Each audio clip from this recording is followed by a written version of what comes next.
Our hope is that we can help people who are going through similar things and let them know they're not alone.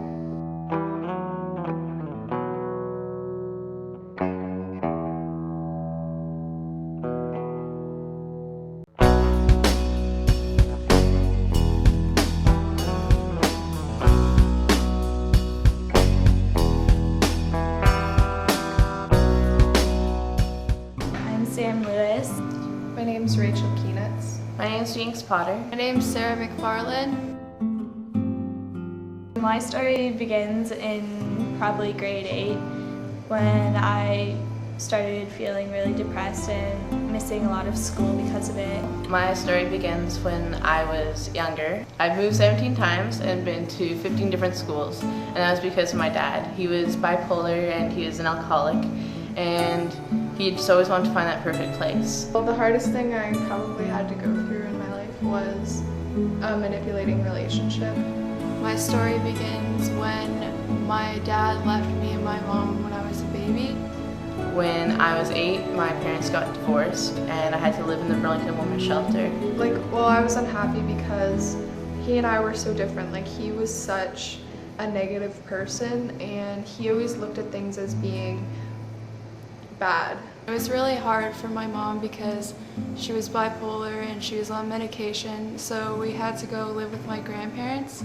My relationship with my dad kind of went downhill from that point. I always wanted to be his best friend, but it was really hard when he was so depressed and then so happy, so depressed, so happy, the love me, hate me kind of thing. I just end up sitting in the office probably crying all day. He brought me down all the time. And I only saw my dad every once in a while. So I guess what really made me depressed was just the stress of falling behind in school. Because I was falling behind, it was I was letting my parents down. My friends were always like, well, why aren't you at school today? And you had to explain it. That was hard to explain to because not everyone understands that. I think that when it got really bad was when my doctor said that I should go to counseling, and that's when it just kind of hit me that I do need help for this. I went to the movies with my grandmother, my brother, and my mom. And halfway through the movie, my mom got a phone call. Later that day, she asked me if I wanted to go for a walk, and I said okay. So she took a box of tissues, and we walked down Spruce. She said, there's no easy way to say this, but your dad's committed suicide. Troubles really began when me and my mom moved in with my mom's friend, and I was tormented pretty much every day. My mom couldn't really do anything about it because she was unstable, so I had to get through it by myself. My best friend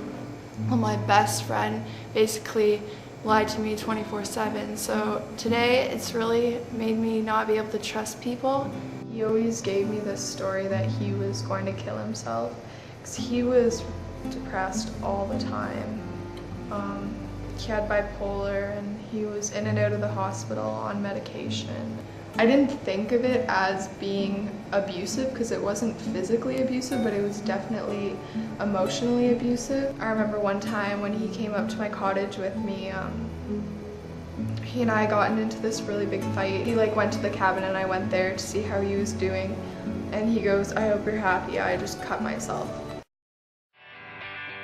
I think that the specific moment that I wanted to change everything around and get it more positive now would be during one of my huge breakdowns with my family when we'd have this huge screaming match, and it was just pretty bad, and they were like, you can't do this anymore, you're tearing our family apart.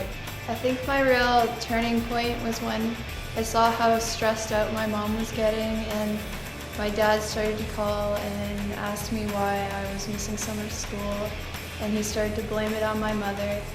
So I just realized that I was really messing things up and I should really get my life back on track.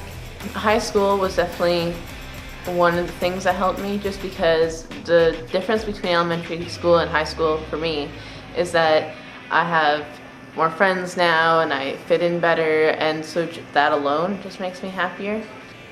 I think the real turning point for me was I was up in my room and I was crying because he and I had just had a really big fight yet again. And I cried for a bit, but then I thought to myself, how many times have I cried over this one person? So that really made me kind of see what was going on and how it was affecting my whole life.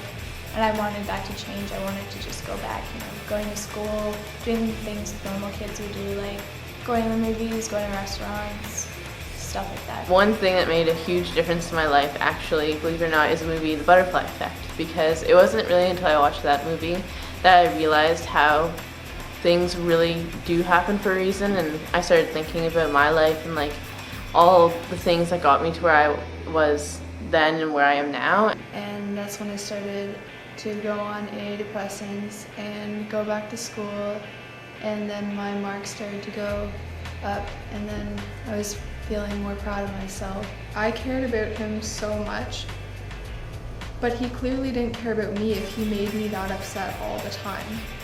I decided to do the counseling, like my doctor said, and I decided to go on the medicine that my doctor also recommended. I really felt a sense of achievement when my dad congratulated me. I find that it was just a long process and learning about myself. It just made me think that I didn't want that kind of relationship in my life. I didn't want that kind of negativity.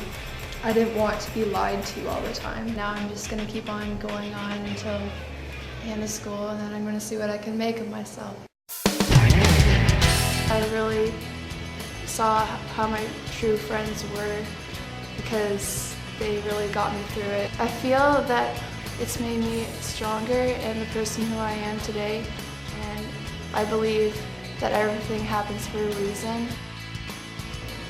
What it's taught me now is that everything happens for a reason. I strongly believe in that. I think that these things happen and it's not okay, and it is sad, and we do have to realize what it is and give it the proper respect and the proper mourning time. But time goes on and it doesn't heal all wounds, but it makes them easier to deal with.